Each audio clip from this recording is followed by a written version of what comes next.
Hey guys, it's Andrew from Cardinal Kia. In this video, I'm going to show you how to use your remote start in the newly refreshed 2025 Kia Carnival. I have in front of me here an SX Plus 3.5 liter in Snow White Pearl. Let's get started. Okay, so to start us off, we do have our smart fob here, and on the back of it, there's a hold button, and that's for the remote start. So what we're going to do is go ahead and hit the lock button in the top, and then within a few seconds, we're going to press and hold that hold button firmly. The lights are going to flash, and now it has started.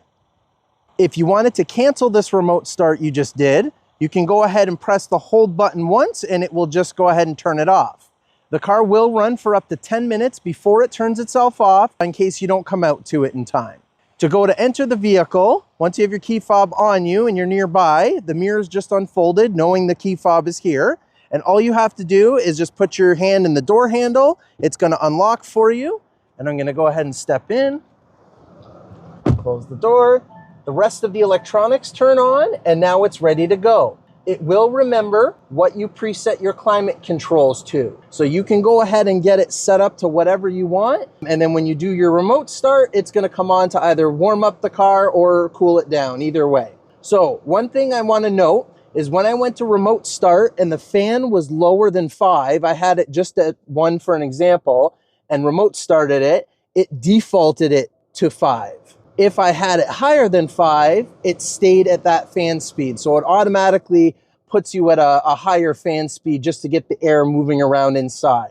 And it will remember if you have it set to, let's say, front defroster specifically, versus having it come from like the floor or the front. And it will also remember if you had your rear climate controls on.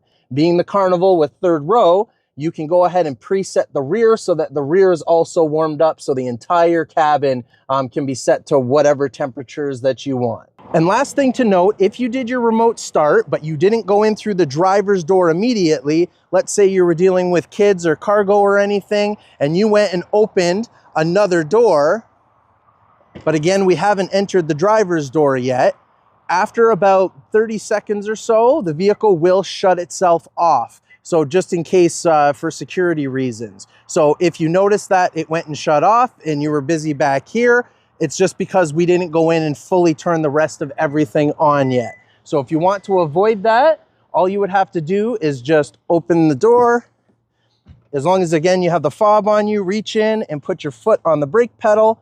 Everything else will turn on, and then you can continue doing what you want to do without having to lose anything you've done inside for the climate. And that's how you do it. Thanks for watching, guys.